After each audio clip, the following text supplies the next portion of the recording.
She truly was created to defeat Ford. Not in an abstract advertising sense, but quite literally, on every front, from the dealership showroom to the drag strip and the racetrack. The 1967 Chevrolet Camaro was born as a direct and almost defiant response to the success of the Mustang, which in just 2 years after its debut had managed to become not merely a model, but a cultural phenomenon. The full name of this car is the first-generation Chevrolet Camaro, coupe or convertible body, built on the F-body platform, and it is precisely the 1967 model year that is considered the purest in spirit, before later revisions, safety add-ons, and tightening emissions rules reshaped the formula. In the context of enthusiast restorations and showcases like those from No Reserve Classics, we are usually talking about top or near-top US market versions. V8 engines, rear-wheel drive, and performance packages such as SS or RS, and sometimes their combination.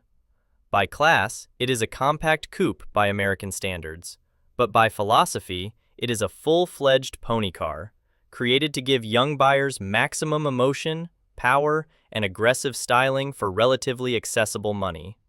In the Chevrolet lineup, the Camaro occupied the role of an emotional fighter, positioned next to the more adult Chevelle and the far more mass-market Nova, but it was the Camaro that had to steal customers directly from Ford. It differed from other models of the brand not only by platform, but by concept. This was a car built around sportiness from the start, not a family sedan adapted into a coupe. This exact version was produced from late 1966 through the 1967 model year, and although the first generation officially lasted until 1969, the very first year is often seen as the most authentic and uncompromised. When the Camaro entered the market, the American auto industry was living in a state of competition that resembled an arms race. Only instead of missiles, there were horsepower figures. Buyers wanted fast, loud, visually aggressive cars that looked as bold as they felt on the road.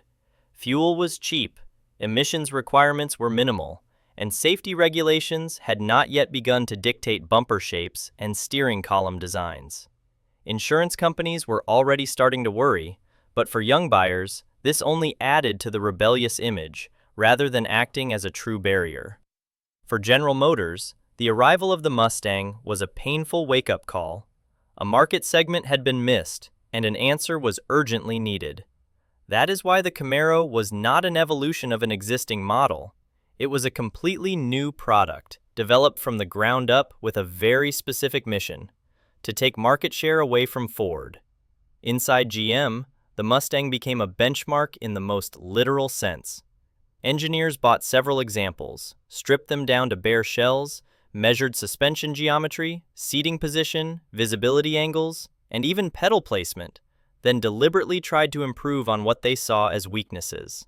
In many ways, the Mustang served as an unofficial prototype sitting inside Chevrolet's own development labs. In the competitive landscape, the Camaro immediately found itself among strong rivals.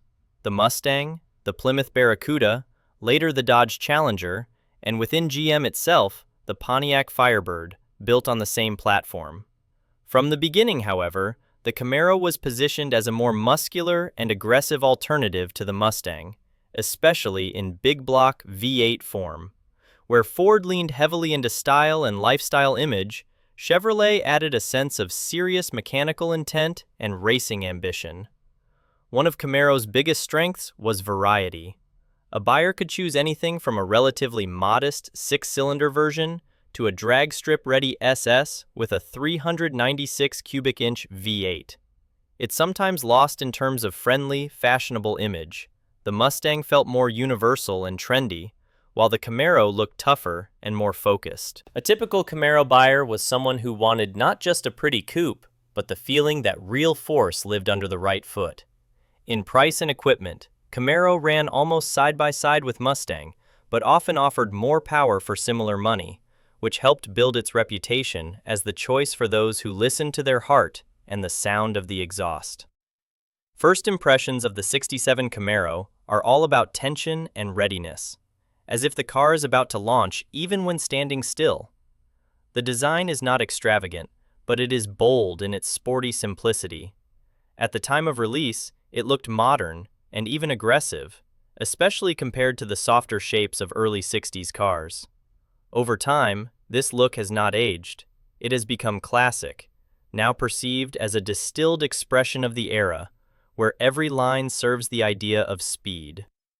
Brand identity is clear in the shape: wide stance, confident proportions, no unnecessary decoration. Compared to earlier Chevrolet coupes, the Camaro looked dramatically more athletic, and next to competitors, it appeared more serious and less playful, but also more purposeful. The front end defines the character of the entire car. The grille is wide, with a strong horizontal emphasis that creates a sense of width and stability. The headlights are round and simple, without attempts to hide them or turn them into a design trick, and that honesty has its own charm. The bumper is neatly integrated, not looking like a bolt-on element, but rather part of a single solid nose. The Chevrolet badge is present but not dominant. Overall strength matters more here than explicit branding. Aerodynamics by modern standards are basic, but the proportions already suggest an interest in speed. Compared to the Mustang of the same year, the Camaro looks slightly lower and more aggressive, as if it is less about cruising boulevards and more about launching from traffic lights. In profile, the Camaro is the definition of a classic pony car. Long hood, compact cabin, short rear deck. The visual balance is shifted toward the front, emphasizing what lies under the hood. The window line is relatively high, and the belt line rises toward the rear, creating a feeling of forward motion. Wheel arches are pronounced but not theatrical. They simply communicate that there is room for wide tires. Decorative trim is minimal, keeping attention on shape rather than detail. The profile feels light but not fragile, more like a sprinter poised to explode off the line. Compared to other Chevrolet models of the time, the Camaro clearly stands out with its sporty proportions, and against competitors, it looks stricter and less flirtatious. The rear completes the image without unnecessary drama. The trunk lid is compact, taillights are simple and horizontal, reinforcing the car's width. The bumper is once again substantial, adding to the sense of solidity.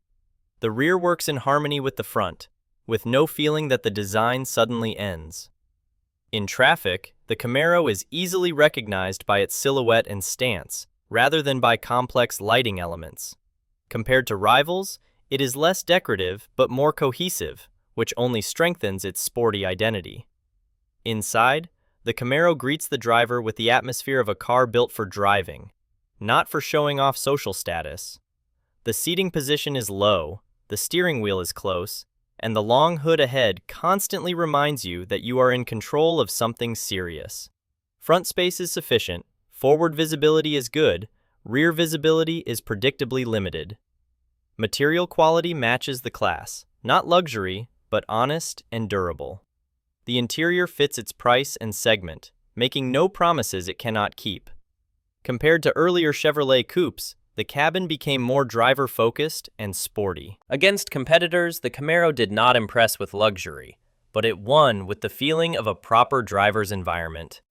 The dashboard architecture is simple and functional. Gauges are analog, large, and easy to read, with emphasis on speed and engine revs. Controls are logically placed, climate and radio within easy reach, requiring no unnecessary distraction. Everything is intuitive, with no design experiments.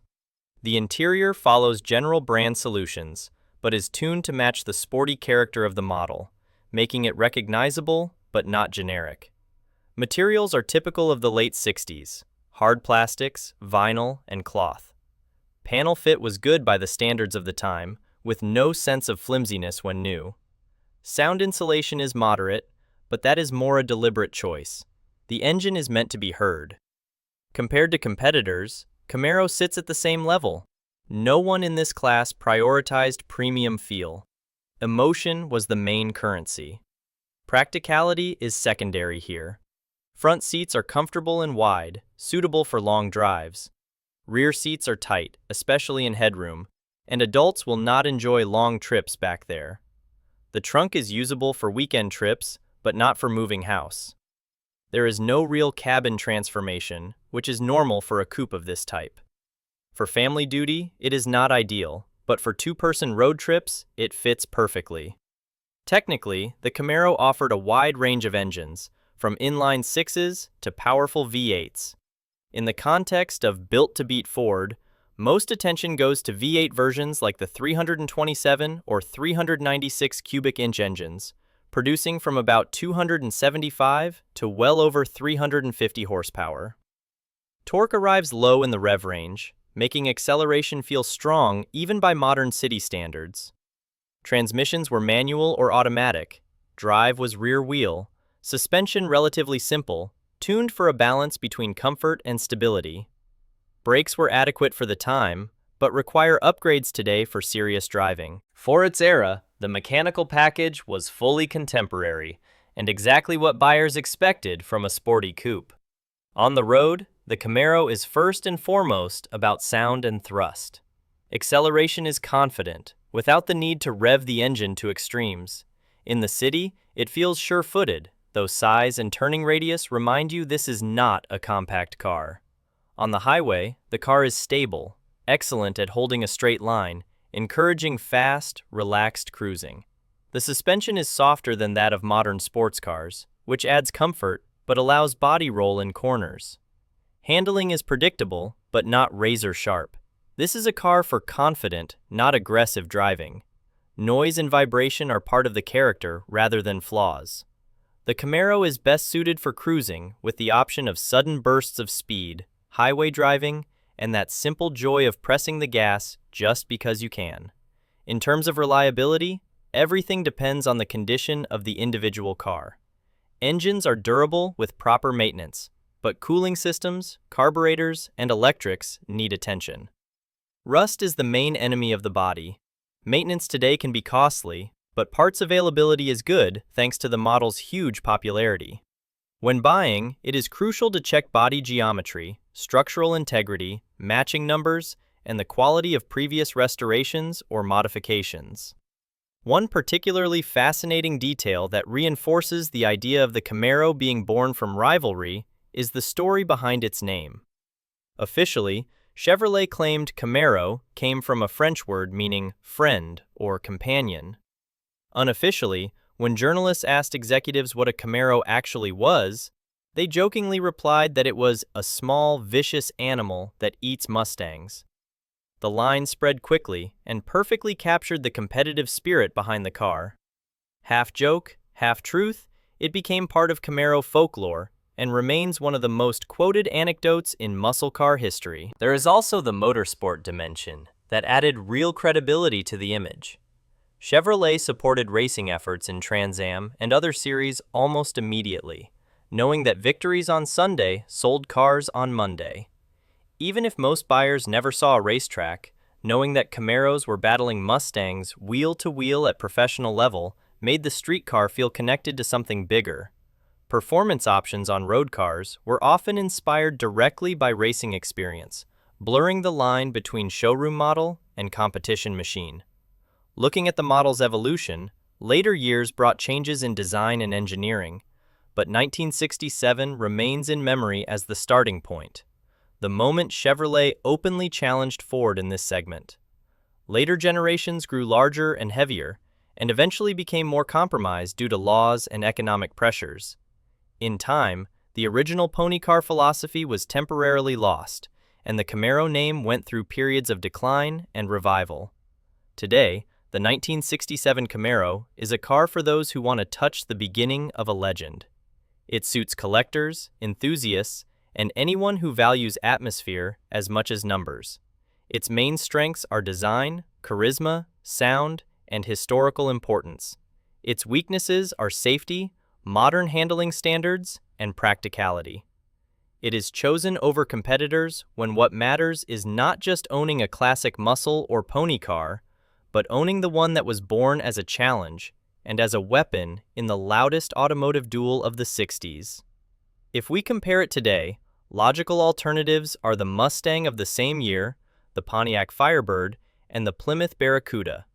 In the same budget, one could choose a rarer or more powerful version of a rival, but the Camaro becomes the best choice if you want the combination of classic styling and the feeling that this car was built out of competitive stubbornness. It will lose if comfort, sharp handling, or daily usability are priorities. In the end, the 1967 Camaro is not just a successful model, but an important milestone for Chevrolet and for the entire pony car segment. For the brand, it symbolizes the moment when it decided not to chase, but to fight. Its cult status is unquestionable. It is recognizable, desirable, and still capable of stirring strong emotions. And speaking subjectively, there is a special honesty to it. It does not try to be more than it is, but what it is. A loud, bold, uncompromising machine built to win. It delivers completely, both in image and in motion. And that leaves one simple question. If you were handed the keys to a '67 Camaro and a Mustang of the same year, which sound would you want to hear when you turn the key in the ignition?